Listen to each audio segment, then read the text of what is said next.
जैसा कौन है जो मेरा भला करे। मेरा भरोसा सिर्फ तुझ पर प्रभु। तेरे जैसा कौन है जो मेरा भला करे। मेरा भरोसा सिर्फ तुझ पर प्रभु। मेरे जीवन का स्वामी आधार बना तू प्रभु जी। तू नहीं तो मेरा जीवन व्यर्थ हो जाएगा। मेरे जीवन का स्वामी आधार बना तू प्रभु जी। तू नहीं तो मेरा जीवन व्यर्थ हो जाएगा। एल शदाई आराधना, एलोहीम आराधना, अडोनाई आराधना, यीशुआ आराधना, एल शदाई आराधना, एलोहीम आराधना, अडोनाई आराधना, यीशुआ आराधना।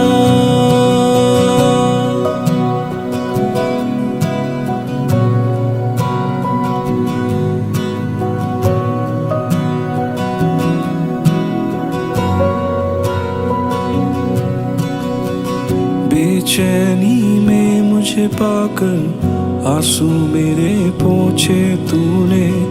आँखों की पुतली जैसे जीवन भर संभाला मुझे। बेचैनी में मुझे पाकर आंसू मेरे पोंछे तूने। आँखों की पुतली जैसे जीवन भर संभाला मुझे।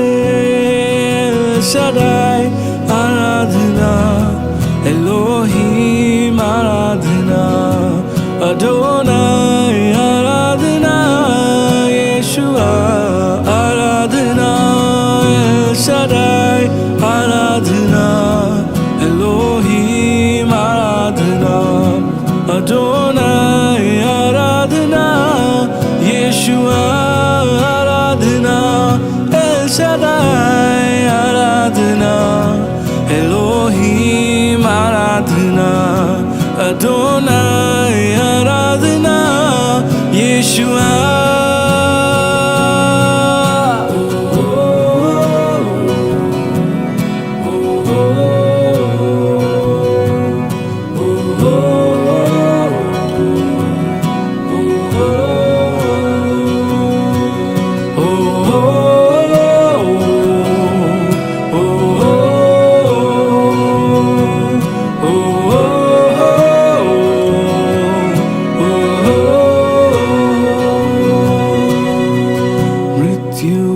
रास्ते पर टूटे दिल को लिए खड़ा था।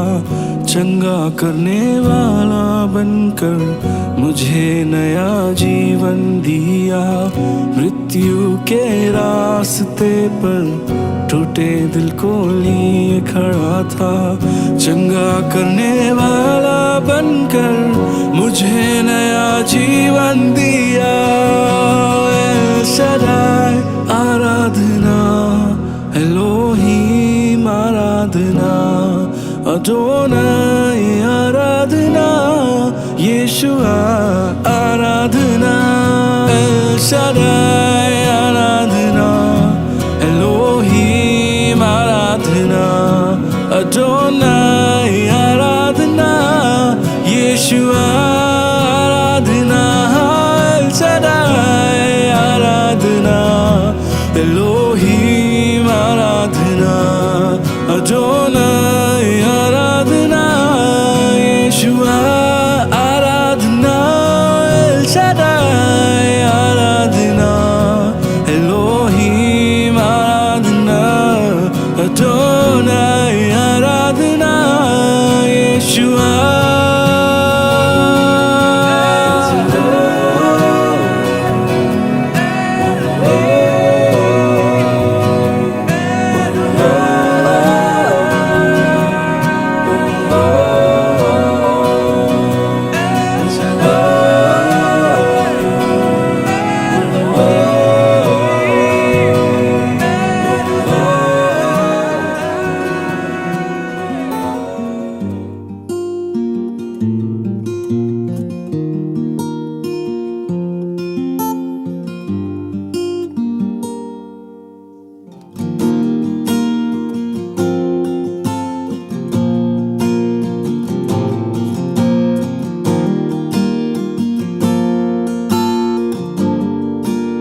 अल्फाज हैं कम, आंखें मेरी नम, ख्यालों में तेरे काम बेशुमार। कैसे मैं कह सकूं, कैसे बयां करूं, तेरा प्यार जो है बेइंतहा। अल्फाज है कम, आंखें मेरी नम, ख्यालों में तेरे काम बेशुमार। कैसे मैं कह सकूं, कैसे बयां करूं, तेरा प्यार जो है बेइंतहा। मेरी हर सांस तेरे नाम से मसीहा है जुड़ी, मेरी इस जिंदगी की हर खुशी मेहरबानी है तेरी। मेरी हर सांस तेरे नाम से मसीहा है जुड़ी, मेरी इस जिंदगी की हर खुशी मेहरबानी है तेरी, मेहरबानी है तेरी, मेहरबानी है तेरी, मेहरबानी है तेरी। टूटा सा बिखरा सा था मैं यूं ही पड़ा, बेवजह जिंदगी को था जी मैं रहा। टूटा सा बिखरा सा था मैं यूं ही पड़ा, बेवजह जिंदगी को था जी मैं रहा। तेरा करम मुझ पर हुआ है, तू मेरे जीने की वजह है। तेरा करम हाँ मुझ पर हुआ है, तू मेरे जीने की वजह है। मेरी हर सांस तेरे नाम से मसीहा है जुड़ी, मेरी इस जिंदगी की हर खुशी मेहरबानी है तेरी। मेरी हर सांस तेरे नाम से मसीहा है जुड़ी, मेरी इस जिंदगी की हर खुशी मेहरबानी है तेरी, मेहरबानी है तेरी, मेहरबानी है तेरी, मेहरबानी है तेरी, मेहरबानी है तेरी, मेहरबानी है तेरी।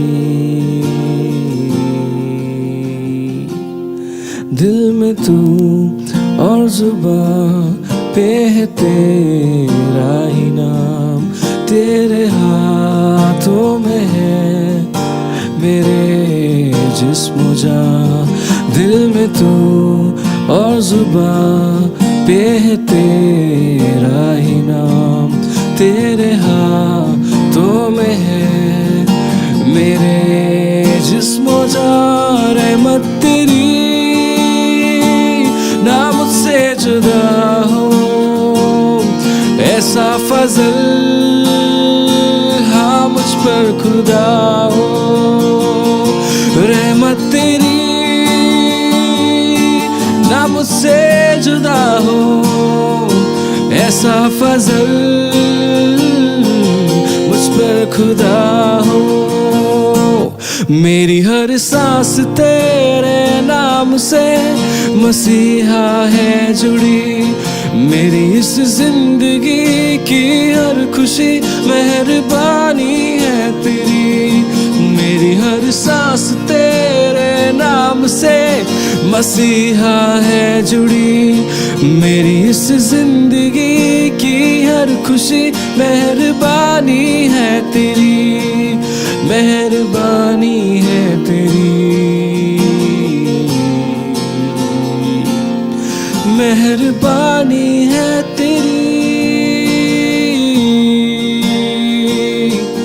मेहरबानी है तेरी, मेहरबानी है तेरी,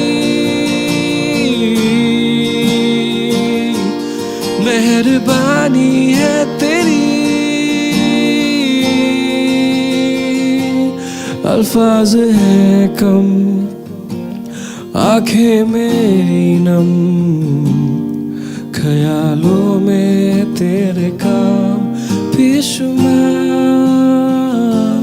कैसे मैं कह सकूं, कैसे बयां करूं तेरा प्यार जो है बेइंतहा।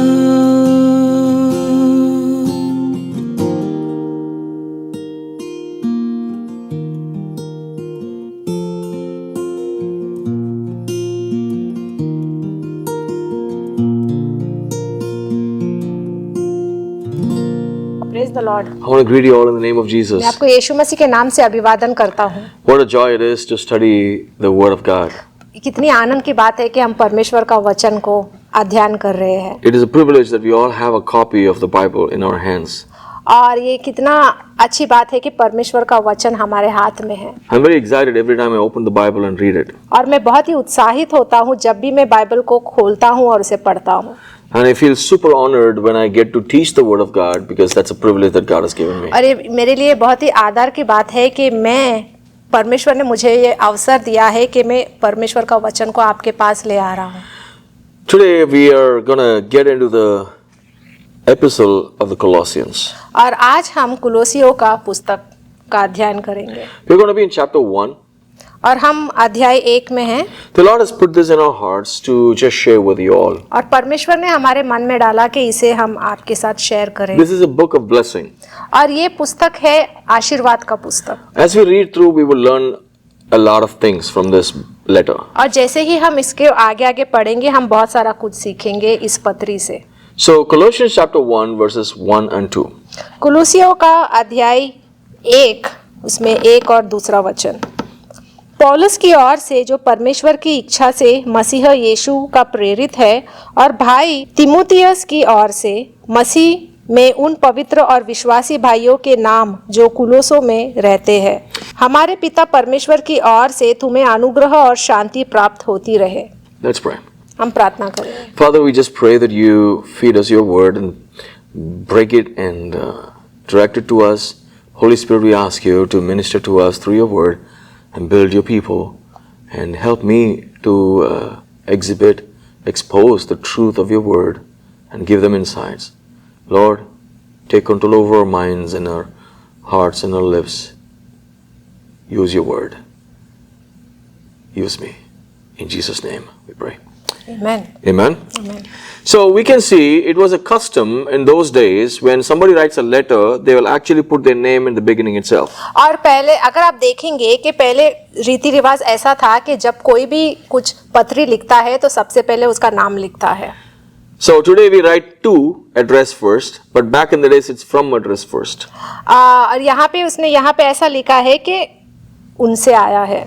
So we can see, most of the letters that Paul writes, either in the first 3 or 5 verses, you will see who wrote the letter. Probably Paul will introduce himself as the author of the letter. और आप देखेंगे कि जब भी पत्री लिखी जाती है तो सबसे पहले वो अपना नाम लेकर वहाँ पे सबसे पहले उसके बारे में लिखेंगे और आगे हम देखेंगे कि एक स्टार्टिंग में पूरा उनके बारे में वो लिखते हैं। Therefore, the author here is Paul. We can see it. Paul is writing this letter as an apostle of Jesus Christ by the will of God. He is the author. तो हम देखते हैं कि यहाँ पे वो सबसे पहले वचन में लिखते हैं कि पौलुस के ओर से जो परमेश्वर की इच्छा से मसीह यीशु का प्रेरित है। तो ये यहाँ पे लेखक है जो उनके बारे में वो लिख रहे हैं। Probably he wrote it from Rome.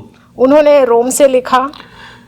So it's likely that Paul himself has never visited the city Colossae. और हो सकता है कि पौलुस ने ये शहर कुलुसियों में वो कभी गए नहीं, but he has heard about them. लेकिन उन्होंने उनके बारे में सुना है And his heart went for them. और उनका दिल उनके लिए जा रहा था। So he wants to introduce himself and then he's talking to them. और यहाँ पे अभी वो अपने बारे में यहाँ पे बता रहे हैं और उनसे बातें कर रहे हैं। And Paul is basically expressing his qualification as who is he and why is he writing. और पौलुस यहाँ पे अपनी योग्यता के बारे में लिख रहे हैं कि वो कौन है और उन्होंने ये क्यों लिखा है। Because he is going to give some instructions in the later part of the letter to the Colossians. क्योंकि वो आगे जाके कुलुसियों के लोगों को निर्देश देने वाले हैं। Look at this, he never met them but still he has a heart to minister to them, bless them, help them. देखो कि पौलुस ने कभी भी इनसे वो मिले नहीं, लेकिन फिर भी उसका दिल इनके लिए जा रहा है कि वो उनको आशीर्वादित कर सके, उनसे प्रेम कर सके। Paul is a very humble person. पौलुस बहुत ही नम्र व्यक्ति है। Here he introduces himself as an apostle not to be in prideful ways. He is introducing so that he can let them know who he is. और यहाँ पे वो अपने बारे में यहाँ पे परिचय दे रहे हैं प्रेरित होकर। यहाँ पे वो घमंड के तौर से नहीं कह रहे हैं, लेकिन यहाँ पे वो नम्रता में कह रहे हैं कि वो कौन है। That is being said, apostle means sent by God.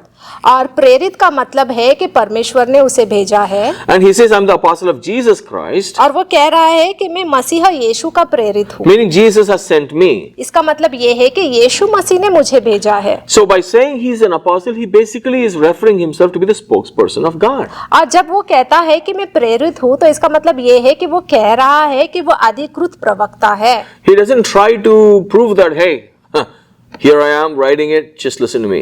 वो ऐसा नहीं बोल रहा है कि देखो मैं यहाँ पे हूँ, मैं यहाँ पे बोल रहा हूँ, तो मेरी बात सुनो। But at the same time, he's also introducing his brother Timothy.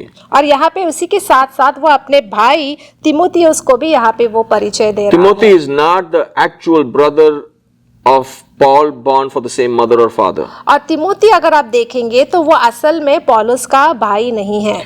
In faith, he's a brother. विश्वास में वो उसका भाई है। We also know he treats Timothy like a son.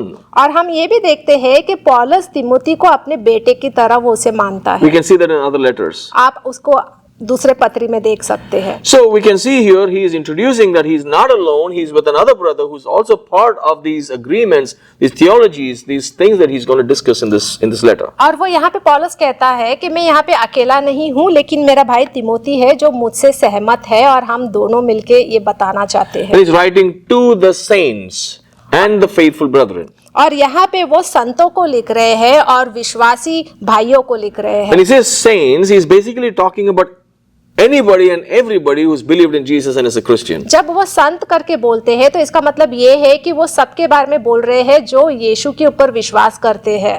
See, in some churches, they call only a few people a saint.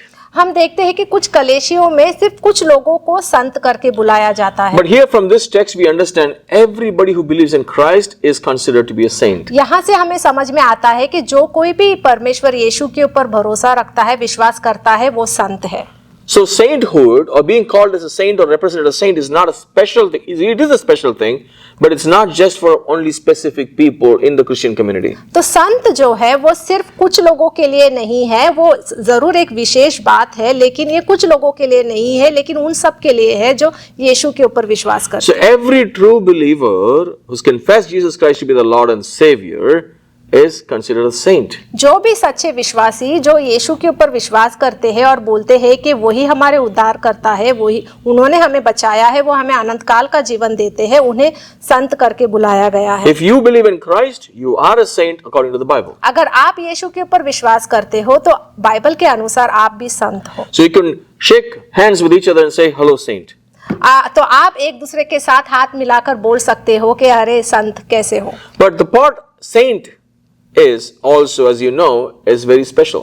और ये जो संत जो शब्द है वो बहुत ही विशेष है। It clearly for you and me in common sense brings the understanding that somebody who's dedicated their life for God. और उसका मतलब ये है कि कोई व्यक्ति ऐसा जो जिसने अपना पूरा जीवन को परमेश्वर को सौंपा है। So a saint is somebody who's given their life completely as a surrender to God. संत वो है जिन्होंने अपना पूरा जीवन को परमेश्वर के हाथ में सौंपा है। And every Christian, true Christian, should have done that. और हर एक विश्वासी जो सच्चे विश्वासी है उन्हें ये करना चाहिए that they would surrender their entire life to God. कि वो अपना पूरा जीवन को परमेश्वर के हाथ में समर्पित करे। They are saints. और वो ही संत है। You are a saint and I am a saint because we believe in Christ. आप एक संत है, मैं एक संत हूँ क्योंकि हम सब यीशु के ऊपर विश्वास करते But the हैं। question is, लेकिन सवाल ये है, do we really commit and surrender completely to the will of God? क्या हमने अपने आप को पूरा तरीके से समर्पित किया है, उनके इच्छा में हमने समर्पित किया है? We should. हमें ये करना चाहिए Because God has identified us to be saints by His word. क्योंकि परमेश्वर ने हमें परिचय दिया है कि हम संत हैं उनके वचन के द्वारा। Look at the distinction He makes, faithful brethren. और यहाँ पे आप देखो कि वो कैसे बोल रहा है, विश्वासी भाई। Because there have been people in the Christian community who've been led astray because of unfaithful or false teachings. और कुछ लोग ऐसे हैं कलेशिया में जो अविश्वासी रहे हैं, जो विश्वास योग्य नहीं चले हैं क्योंकि वो गलत शिक्षा के पीछे चले। They've been teaching such things और वो ऐसा सिखाते थे and they follow such things. और इसके पीछे वो चल रहे थे। The faithful brethren distinction clearly shows that these men and women have chosen to really stick to the teaching of the Bible. और ये विश्वासी भाइयों यहाँ पे ऐसा लिखा गया है, इसका मतलब ये है कि वो गलत शिक्षा के पीछे नहीं गए, लेकिन वो सही शिक्षा में वो चल रहे हैं और वो वफादार रहे हैं। Colossae was a small city but a very important city in that time. और कुलेसी जो है वो एक छोटा सा शहर था लेकिन बहुत ही महत्वपूर्ण शहर था। And Paul was interested in them. और पौलुस उनमें दिलचस्पी रखता था। But Paul really turns his attention towards them and steps up and actually want to help them with some of the things that they are struggling with. और पौलुस इस जगह पे वो बोलते हैं कि जिस मुश्किल से वो जा रहे थे, पौलुस उनकी मदद करना चाहते थे। So in a situation where the church in Colossae is, Paul found it important to go and help them, so he's giving a special attention as an apostle.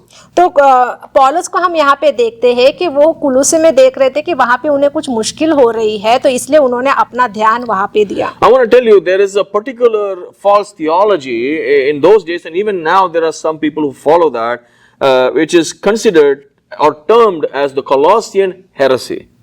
और उस समय जो है कोलोसियों में गलत शिक्षा दी जाती थी और आजकल भी हम देखते हैं कि बहुत सारी गलत शिक्षाएं दी जाती है और वहाँ पे तभी उन्हें कहा गया था कि वो पाषंड, वो कलोसी पाषंड है, Which is basically a corruption in Christian faith. जिसका मतलब ये है कि क्रिस्ती के विश्वास में वहाँ पे भ्रष्टाचार हो रहा है। So they believed in elements of mysticism and also legalistic Judaism putting together. It is called Gnosticism. और वो लोग बहुत सारे रहस्यमय के ऊपर विश्वास करते थे, विधियों के पीछे वो चलते थे और उसे कहा, वो लोग जो है प्राचीन ईसाई ज्ञानवाद के पीछे चलते थे। That was dangerous. और वो खतरनाक था। So Paul wants to help them. और इसलिए पौलुस उनकी मदद करना चाहते थे।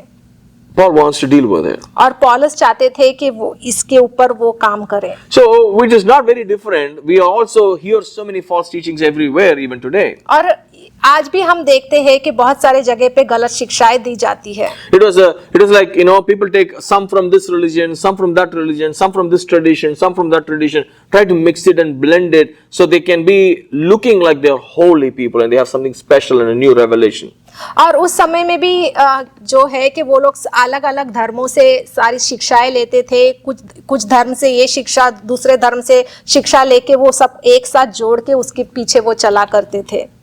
So that was what Paul was addressing to be changed, to be, challenged. और इसलिए पौलुस चाहते थे कि ये सारा चीज में बदलाव हो और उन्हें चुनौती दे। And the only way a person can get out of it, or a church can get out of it, is when they have a better, clear understanding of who Jesus is. और इसे हमें इस तरीके से इससे हम तभी बाहर आ सकते हैं जब लोगों को पता चले कि यीशु मसीह कौन है और उनका शिक्षा क्या है। The other day I went to the bank. I pulled up some money and I went to a shop and paid by cash. और एक दिन ऐसा हुआ कि मैं बैंक में गया था और मैंने कुछ पैसा निकाला ये बैंक से और मैंने पैसे से खरीदारी की। So when I went to the shop, I gave him cash. He took a pen, something like a pen, and he just struck that note actually. और जब मैं दुकान में गया तो वहाँ पे जब मैंने उनको पैसा दिया तो उसने पेन लेके उसके ऊपर ऐसा एक बड़ा तीर खींचा। I was like, what did you do? तो मैंने कहा क्यों, तुमने ऐसा क्यों किया? He said, it's not a pen.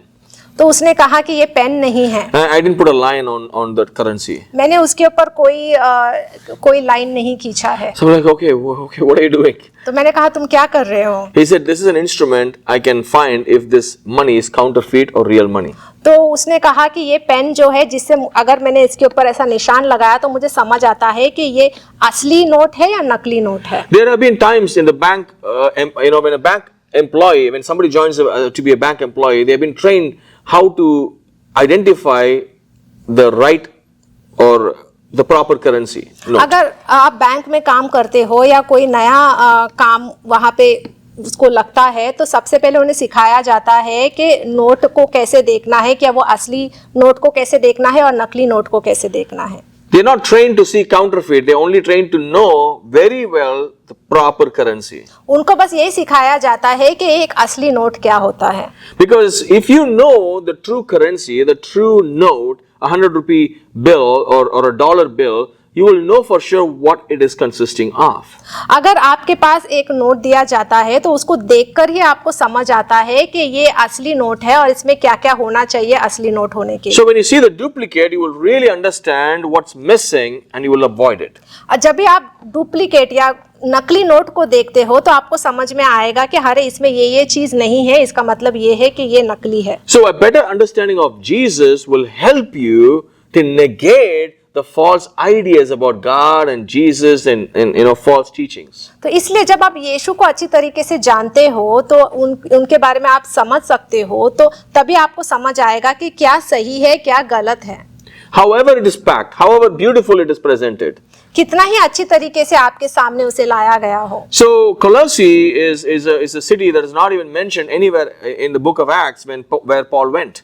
और कुलोसियों के बारे में अगर आप देखेंगे तो ये प्रेरितों के कार्य में कहीं भी इसके बारे में नहीं दिया गया है। पौलुस जहाँ पे भी गए इसके बारे में नहीं बताया है। So we can understand there was a man called Epaphras who was responsible of taking the gospel to Colossians. तो हम देख सकते हैं कि ये जो एपाफ्रस था, ये जो व्यक्ति है इसने सुख समाचार जो है कुलोसियों में बांटा है। And we can assume probably Epaphras heard the gospel himself from Paul.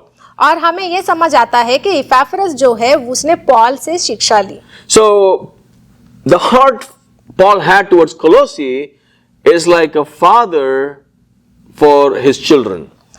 इसलिए हम देखते हैं कि पौलुस का जो दिल था वो एक पिता की तरह था अपने बच्चों के लिए। And the people there were mostly involved in businesses of textiles. और वहाँ के लोग जो थे वो व्यवसाय में थे और ज्यादातर वो कपड़ों के व्यवसाय में थे। And so Paul is introducing himself and saying, grace to you and peace from God the Father and our Lord Jesus Christ. और इसलिए हम देखते हैं कि पौलुस जब बताते हैं तो वो कहते हैं कि तुम्हें अनुग्रह मिले और शांति प्राप्त हो। Grace is the unconditional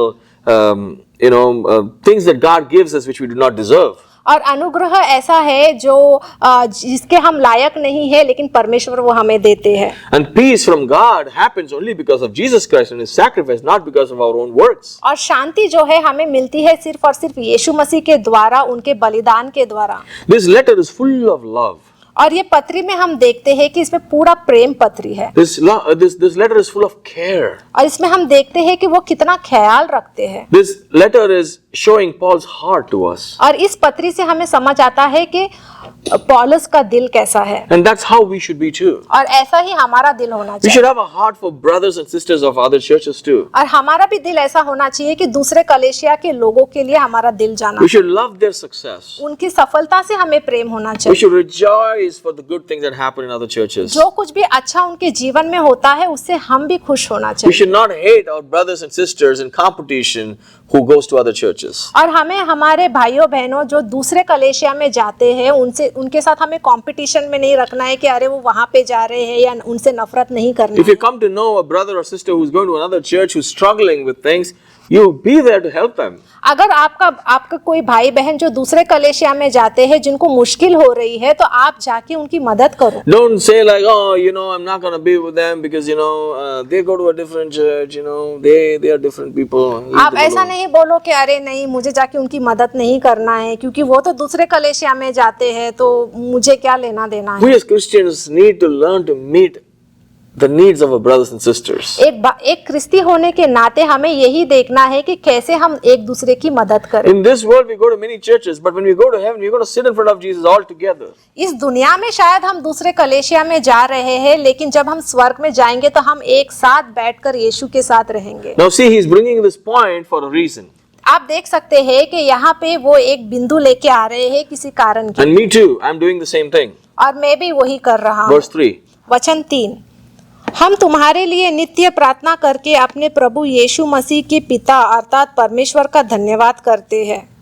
Praying always for you. और वो कहते हैं कि हम हमेशा आप तुम्हारे लिए प्रार्थना करते हैं। When you pray for others, you are actually partnering with God, with Jesus Christ. जब आप दूसरों के लिए प्रार्थना करते हैं तो इसका मतलब ये है कि आप यीशु मसीह के साथ आके उनके लिए प्रार्थना कर रहे हो। It's a partnership with God. और ये ऐसा है कि आप एक पार्टनरशिप में आए Because Jesus is constantly interceding for us. क्योंकि यीशु मसीह हमारे लिए हमेशा परमेश्वर के पास जाके हमारे लिए प्रार्थना कर। Look at this. Paul is saying, I've been praying for you guys always. और यहाँ पे आप देखो पौलुस को कि वो कह रहा है कि मैं निरंतर तुम्हारे लिए प्रार्थना कर रहा हूँ। They have not met each other.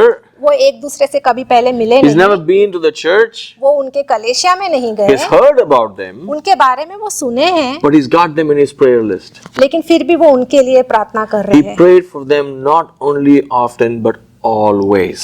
और आप देखेंगे कि उन्होंने कभी कभी उनके लिए प्रार्थना नहीं किया लेकिन हमेशा उनके लिए प्रार्थना And की he also gave thanks. और उन्होंने धन्यवाद भी किया।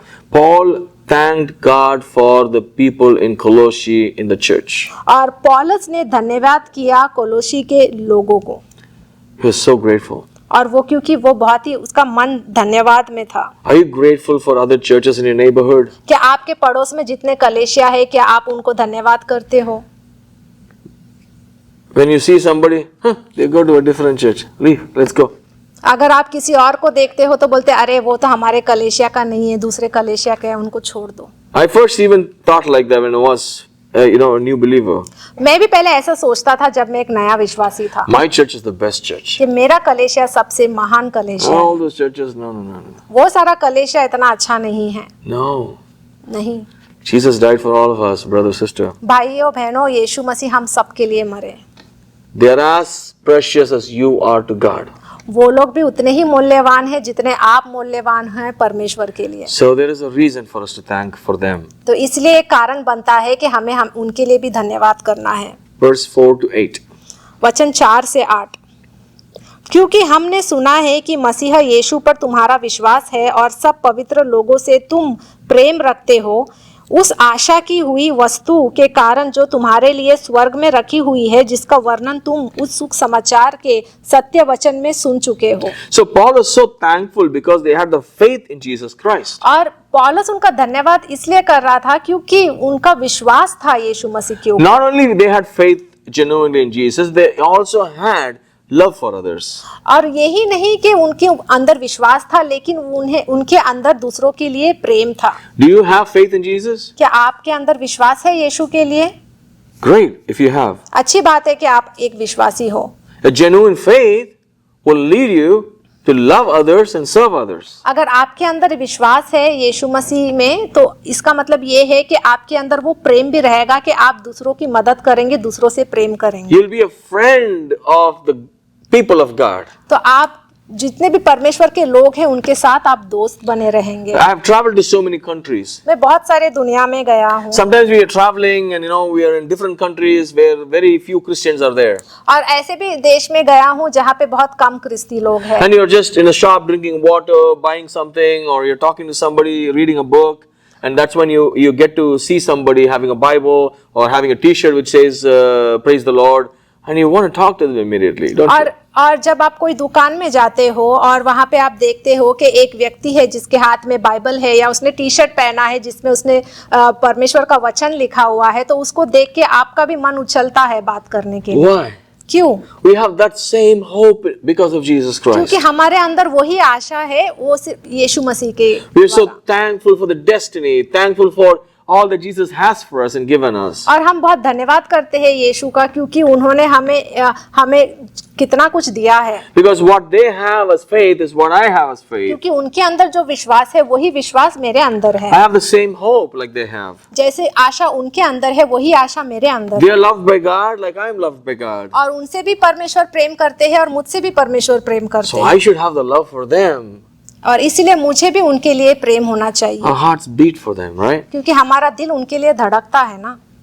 We have to be a companion of other brothers and sisters. और हमेशा हमें दूसरे भाइयों बहनों के साथ एक साथीदार बनाए रखना है। See, Paul is so thankful that the people in Colossae have accepted Christ. और पौलुस जो है वो बहुत धन्यवाद करते हैं, क्योंकि कलोसियों के लोगों ने परमेश्वर यीशु को अपनाया। We should be faithful ministers of sharing the gospel with others, like Epaphras. और इसी तरह हमें भी एक विश्वास, एक भाई बन के रहना है, ताकि हम भी दूसरों के पास जाके सुख समाचार बांट सके। Epaphras was a faithful minister, says Paul. हम देखते हैं कि इपाफ्रस जो है वो बहुत ही विश्वास योग्य सेवकाई था पौलुस के अनुसार। So the word ministers is sevak, actually does not mean an authority or a superior, but actually one who serves.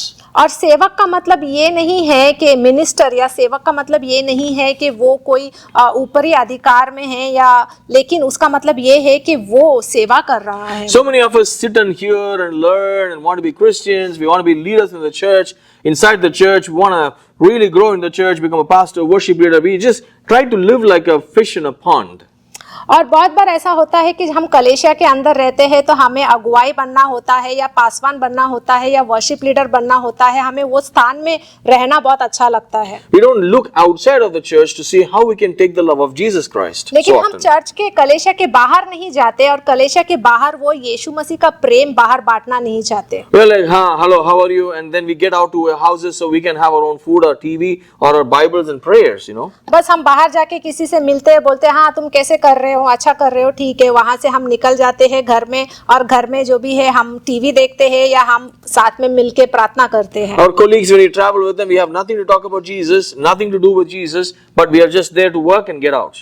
और हमारे दोस्त भी जो काम करने वाले दोस्त थे, उनके पास भी हम जाके सुख समाचार नहीं बांटते, बस हमारा काम हुआ तो वहां से हम निकल जाते हैं। College friends, we just go with them and enjoy and stay in the college, eat in the cafeteria, do all those things, go and eat pizza, burgers, go out with them, but then, we are not sharing Jesus with them. और college के दोस्तों के साथ भी हम बाहर जाते हैं, बर्गर खाते, पिज्जा खाते, सब बातें करते हैं, लेकिन सुख समाचार नहीं बांटते। Epaphras was not like that. लेकिन हम देखेंगे यहाँ पे एपाफ्रस ऐसा नहीं था। He was a faithful minister and he took the gospel.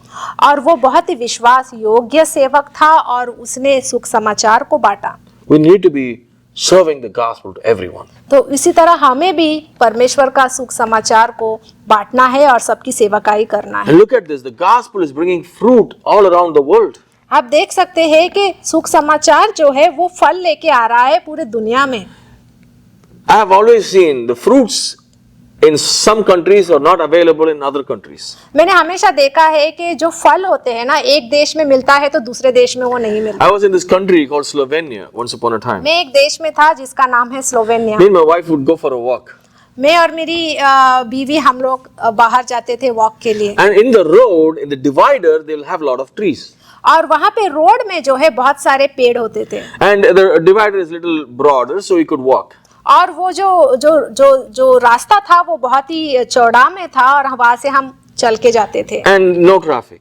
और वहां पे कोई ट्रैफिक नहीं था। Guess what these trees were? आप सोचो कि वो पेड़ क्या पेड़ था। Apples. वो था एप्पल का पेड़। Green, fresh, juicy apples. और हरा Apple. So many apples will be fallen on the floor. और बहुत सारा एप्पल जो है वो नीचे गिरा हुआ रहता था। I'll pick an apple, give it to her. I'll pick an apple, I'll eat and go. और वो एप्पल को हम लेके खाते थे।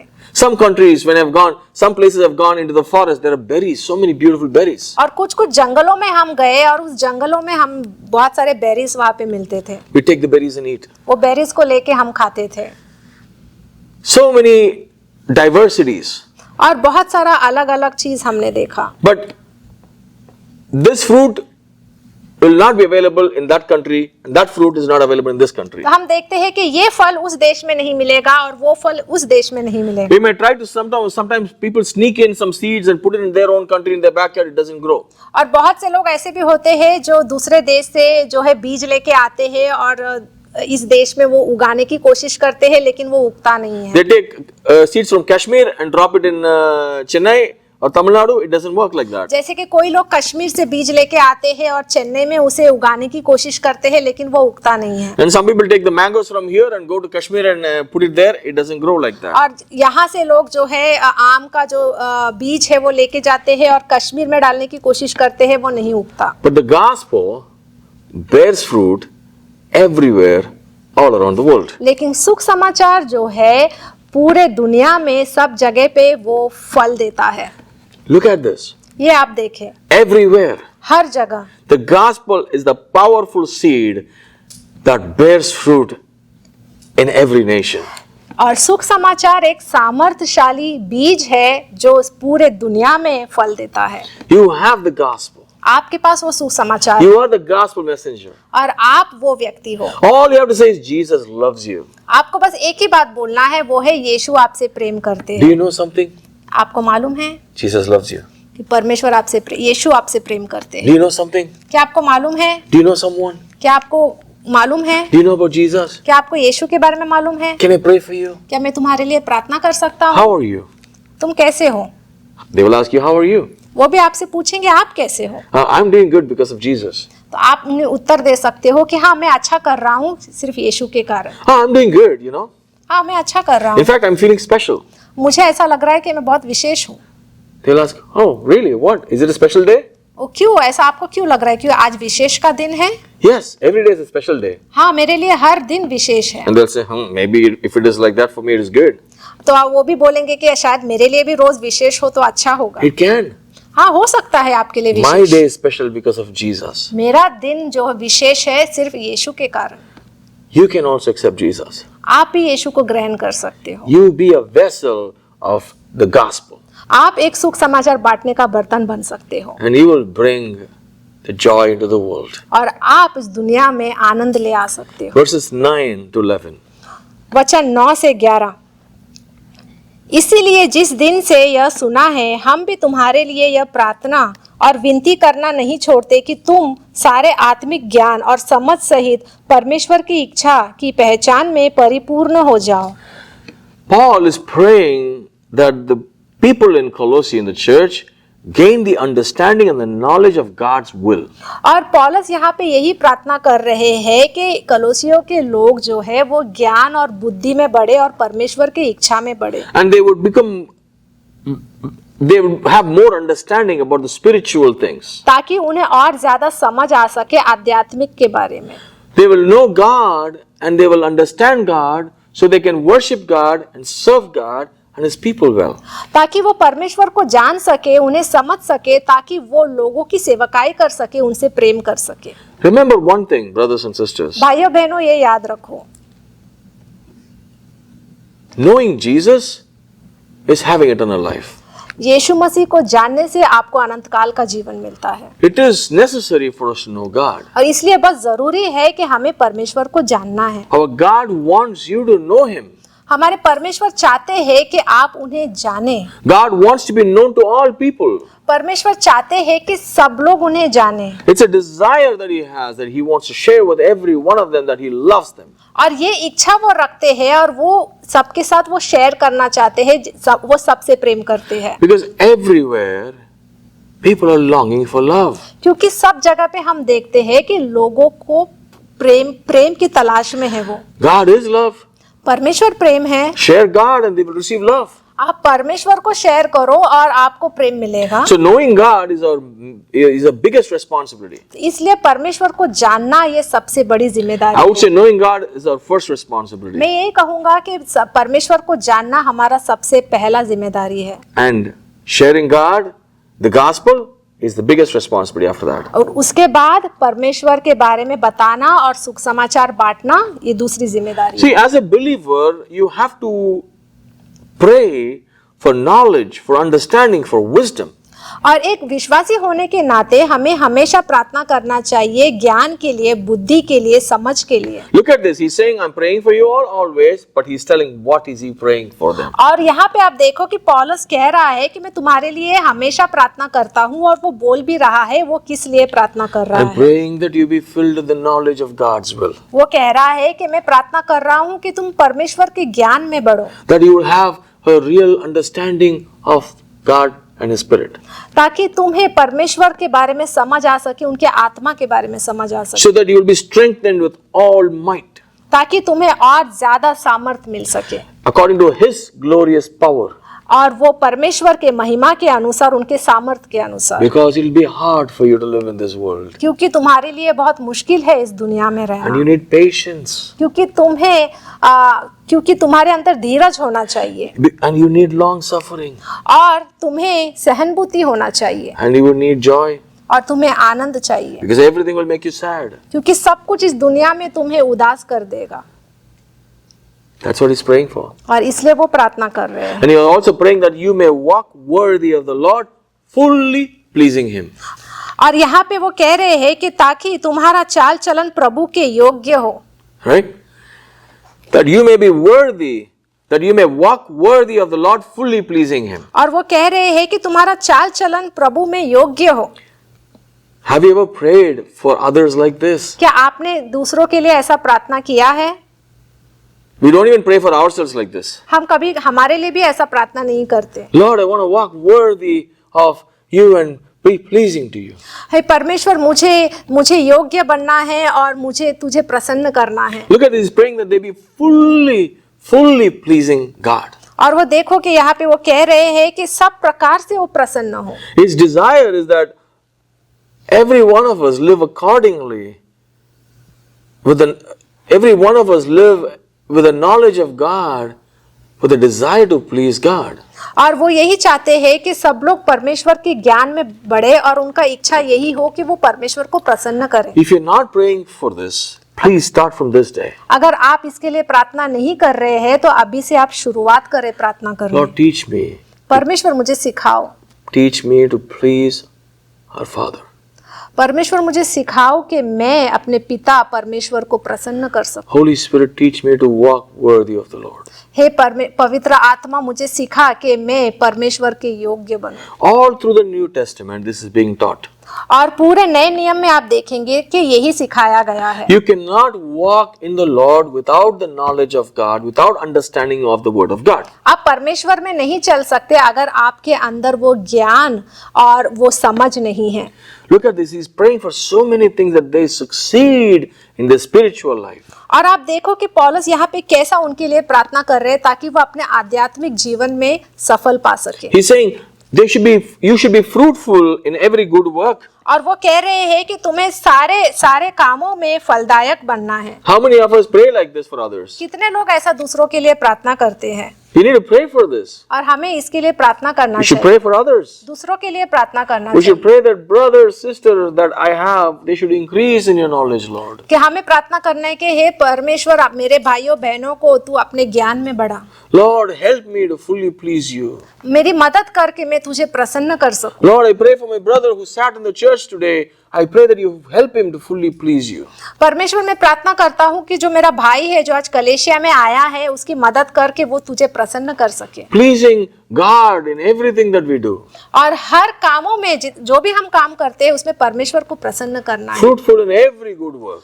सारे अच्छे कामों में फलदायक बनना है। That should be our prayer too. और वही हमारा प्रार्थना होना चाहिए।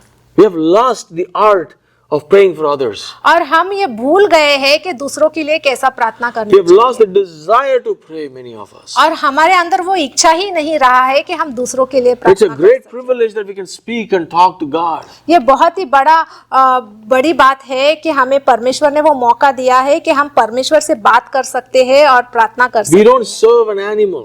हम कोई जानवर का सेवकाई नहीं कर We रहे। don't serve a stone or a piece of sand. हम किसी पत्थर का यहाँ पे कोई पूजा नहीं कर रहे हैं। We serve and believe in a God who's alive, who speaks to us. हम विश्वास करते हैं वो परमेश्वर से जो जिंदा है, जो हमसे बात करते हैं, Who can hear us too. जो हमारी सुनते भी है। So it is important for us to pray. तो इसलिए बहुत ही महत्वपूर्ण है कि हमें प्रार्थना करना चाहिए। Another reason for us to pray like this is और एक कारण है कि हमें प्रार्थना करना चाहिए, because if we don't know God and understand His word, क्योंकि अगर हम परमेश्वर को नहीं जानते, उनके वचन को अगर नहीं समझ सकते, we won't abide in Him. तो हम उनमें नहीं रह पाएंगे, We won't depend on तो God. हम उनके ऊपर निर्भर नहीं रह पाएंगे, Then how can we bear fruit? तो हम फल कैसे लाएंगे? If we are not attached to Jesus, how will He bring forth fruit? अगर हम परमेश्वर यीशु में अगर हम जुड़े नहीं हैं, तो हम फल कैसे लाएंगे? A disciple is supposed to bear fruit. एक चेले को फलदायक होना चाहिए, So for us to bear fruit, तो हमें फलदायक होने के we लिए have to grow in the knowledge of God. तो हमें परमेश्वर के ज्ञान में बढ़ना है, We have to understand His word. हमें उनके वचन में बढ़ना है, We have to abide in Jesus Christ. हमें परमेश्वर यीशु में रहना है, And for others to know this, और दूसरों को जानना है यीशु के बारे में, so we have to preach it. इसलिए हमें प्रचार करना है। If we don't know ourselves, how will we preach it to others? अगर हम अगर हम खुद से नहीं करेंगे, तो हम दूसरों को कैसे प्रचार करेंगे? People have a lot of zeal. लोगों के अंदर वो आत्मविश्वास है, People have a lot of desire. लोगों के अंदर वो इच्छा है, People want to do a lot of ministry and philanthropy. और लोगों को जो है बहुत सारी सेवकाई करना है और उनको दान करना है। People feel like I'm so pious, I'm going to just spend hours and hours in prayer. Do it. कुछ लोग ये भी सोचते हैं कि हाँ, मुझे प्रार्थना करना है और मुझे ज्यादा पवित्र बनना है, करो। But understand, you're called to be fruitful.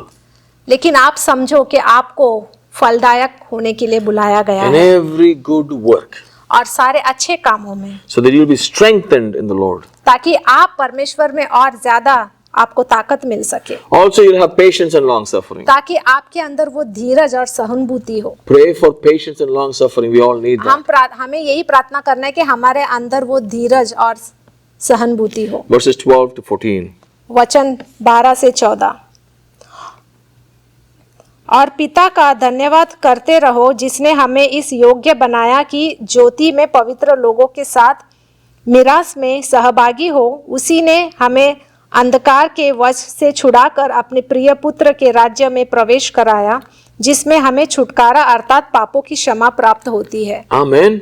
Amen. See, we are all in the same inheritance. We are all one family in Christ. हम सब एक ही विरासत में हैं और हम सब परमेश्वर यीशु के परिवार हैं। That's why we should be willing to work with other brothers and pray for them and love them and help them. इसलिए हमें दूसरे भाइयों के साथ, जो विश्वासी लोग हैं, उनके साथ हमें काम करना है, उनसे प्रेम करना है, उनकी मदद करना है। God is the one who is qualifying us. क्योंकि परमेश्वर है जो हमें योग्य बनाता है। It's not our works. ये हमारे कामों के द्वारा नहीं है। It's not how good I am. ये ऐसा नहीं है कि मैं कितना अच्छा हूँ। It's how good is my Jesus. ये ऐसा है कि मेरे यीशु कितने अच्छे और उत्तम हैं। And because of Him we have got this inheritance. और उनके द्वारा ही हमें ये विरासत मिली है। None of our holiness or righteousness is paying for this inheritance. और हमारा कोई पवित्रता के द्वारा या हमने कुछ किसी को चुकाया है, इसके द्वारा हमें विरासत नहीं मिली Only है। Jesus is eligible for this inheritance. सिर्फ यीशु ही इस विरासत के लायक है, Because He's the only begotten Son. क्योंकि वो ही अकेले एकलौते पुत्र है। We are all adopted children. और हम सबको तो गोद लिया गया है। Because you are adopted, we are also able to partake in the inheritance. क्योंकि हमें गोद लिया गया है, इसलिए हम भी उनके साथ सहभागी हो सकते हैं इस विरासत में। Because He's the begotten Son, He took the responsibility and paid the price. क्योंकि वो एकलौते पुत्र है, उन्होंने जिम्मेदारी ली और उन्होंने उस कर्ज को चुकाया। We didn't pay anything. हमने कुछ नहीं चुकाया। It's a grace of God. ये परमेश्वर का अनुग्रह है। And if we have received by grace, अगर हमें वो अनुग्रह के द्वारा हमें मिला है, how should we treat others? तो हमें दूसरों के साथ कैसा व्यवहार करना चाहिए? Brother, sister, भाइयों बहनों, don't allow Satan to take hold of your heart. तो मैं यही कहूंगा कि शैतान को वो मौका ना दे कि वो आपके दिल को चुरा ले। He is constantly trying to attract us towards the power of darkness. और वो बार बार हमें अंधकार की तरफ धकेल रहा है। He's trying to use his power to kind of manipulate us. और वो उसका सामर्थ के द्वारा हमें बहका रहा है। Be careful. इससे आप ध्यान दो। It's not even physically arresting us. He's mentally trying to arrest us, emotionally trying to arrest us, spiritually trying to arrest us. ऐसा नहीं है कि शारीरिक रूप से ही वो हमें बंदी नहीं बना रहा, लेकिन पूरे मन से से और पूरे अंदर से हमारे दिमाग में वो बंदी बनाया है। Yes, the power of darkness is great. और हाँ, ये जो अंधकार का जो सामर्थ है वो बहुत ही बड़ा है, But the power of God and His blood is even more greater. लेकिन परमेश्वर का लहू और उनका महिमा और उनका सामर्थ उससे भी बड़ा है। That's what you have to remember. और यही आपको याद रखना है। You have to be wise आपको बुद्धिमानी में रहना है, about the power of darkness. अंधकार के बारे में आपको जानना है, So be away from it. ताकि आप उससे दूर हो सको। Not to be scared, not by being scared. ऐसा नहीं है कि आपको उसका भय मानना है, No, नहीं, with courage. लेकिन आपके अंदर वो हौसला आना चाहिए But knowing that God's power is bigger. कि ये जानते हुए कि परमेश्वर का सामर्थ ही सबसे बड़ा सामर्थ है। The power of darkness is always distracting and deviating us. और ये अंधकार का जो सामर्थ है वो हमें हमेशा भटकाता है, We should be careful of that. इसलिए हमें उस पे ध्यान देना चाहिए। So understand that God wants you to know His will. तो आप ये समझने की कोशिश करें कि परमेश्वर चाहते हैं कि आप उनकी इच्छा को जानें। God wants to give you His inheritance. परमेश्वर आपको उनका विरासत देना चाहते हैं। God has redeemed you परमेश्वर ने आपको छुटकारा दिया है by the blood of Jesus Christ, उनके लहू के द्वारा, यीशु के लहू के द्वारा, not by our own works. हमारे खुद के कामों के द्वारा नहीं। God has paid the price for our souls. परमेश्वर ने आपके लिए और मेरे लिए उन्होंने मूल्य चुकाया है, So He is able to forgive us. इसलिए वो हमें माफ करते हैं। He's basically forgiving all our sins and guilt. उन्होंने हमारे सारे पापों को क्षमा किया है Jesus took it up on the cross. और यीशु ने उसे क्रूस में लिया, So you and I can say, I am free. ताकि आप और हम बोल सकते हैं कि मैं मुझे छुटकारा मिला है, मैं Freedom. स्वतंत्र हूँ, Freedom मुझे स्वतंत्र मिला है because of Christ. यीशु के द्वारा, In Christ. यीशु में। Jesus died on the cross for us. यीशु क्रूस पे चढ़े आपके लिए और मेरे लिए, Now that's what you should understand. और यही आपको समझना जरूरी है। That's what Paul is praying for the और Colossians. यही यहाँ पे पौलुस कलोसियों के लोगों के लिए प्रार्थना कर रहे That's हैं, what you and I should know. और यही आपको और मुझे जानना है We should pray for ourselves, कि हमें अपने लिए प्रार्थना करना for है, these things, ये सारे चीजों के लिए and for others. और दूसरों के लिए। God bless you. परमेश्वर आपको आशीष दे। May your life be so fruitful in the Lord. मैं यही प्रार्थना करूंगा कि आपका जीवन फलदायक बने प्रभु में, In the ministry of the gospel. और सेवकाई में, उनके सुख समाचार बांटने में। May the Lord bless you परमेश्वर आपको आशीष दे and keep you. और आपको बचाए रखे, May the Lord lift up His countenance upon you. और परमेश्वर का चेहरा आपके ऊपर हो। May the Lord give you peace. परमेश्वर आपको शांति दे May the Lord give you grace. और परमेश्वर आपको अनुग्रह दे। Thank you for joining. धन्यवाद हमसे जुड़ने के लिए। Oh, I've heard 1,000 stories of what they think you're like, and I've heard the tender whispers of love in the dead of night, and you tell me that you're pleased and that I'm never alone. You're a good, good father. It's who you are.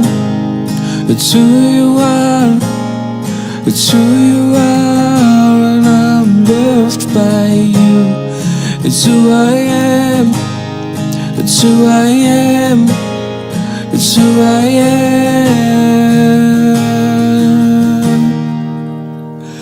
Well, I've seen many searching for answers far and wide, and I know that we're all searching for answers only you provide, 'cause you know just what we need before we say a word. You're a good, good father. It's who you are. It's who you are. It's who you are, and I'm loved by you. It's who I am. It's who I am. It's who I am. 'Cause you're perfect in all of your ways.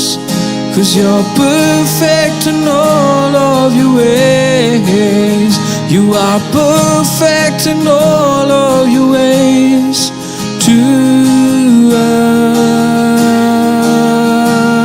us. You are perfect in all of your ways. You are perfect in all of your ways. You are perfect in all of your ways to us.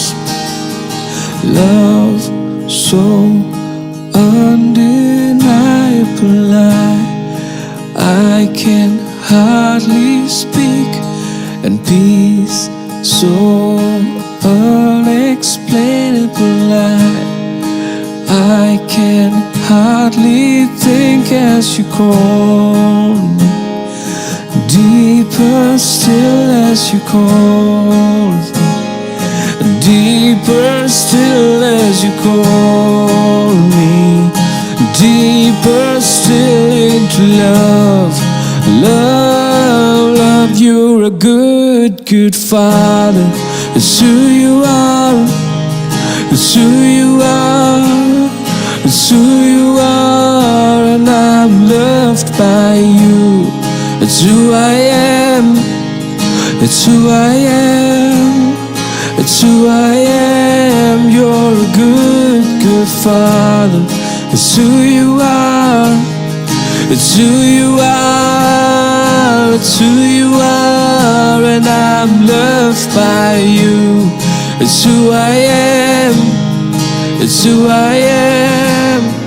It's who I am. 'Cause you're perfect in all of your ways. You are perfect in all of your ways. You are perfect in all